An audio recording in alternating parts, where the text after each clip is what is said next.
चीन में एक बुढ़िया रहती थी। उसके पास 2 मटके थे। दोनों मटके बांस के डंडे के एक एक किनारे पे लटके हुए थे।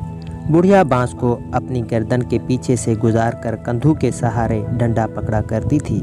एक मटके में हल्का सा छेद था, जबकि दूसरा मटका बिल्कुल ठीक था। हर रोज़ बुढ़िया चश्मे से पानी भर के लाती थी, मगर जिस मटके में छेद था उसका पानी घर पहुँचते पहुँचते आधा रह जाता था।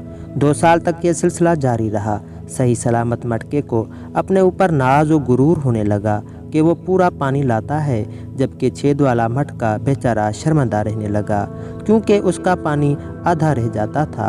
आखिर छेद वाले मटके ने एक दिन हिम्मत करके बुढ़िया से कहा कि वो उसे तब्दील करवा कर कोई सही सलामत मटका ले ले, क्योंकि उसमें छेद है, इसलिए वो पानी लाने के काबिल नहीं है।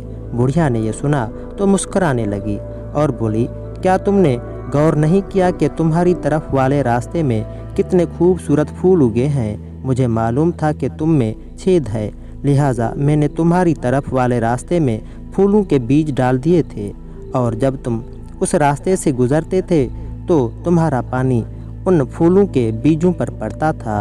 और देखो आज कितने खूबसूरत और रंग बिरंगी फूल सिर्फ तुम्हारी वजह से उग आए हैं, और मुझे भी ज़्यादा मेहनत नहीं करना पड़ी।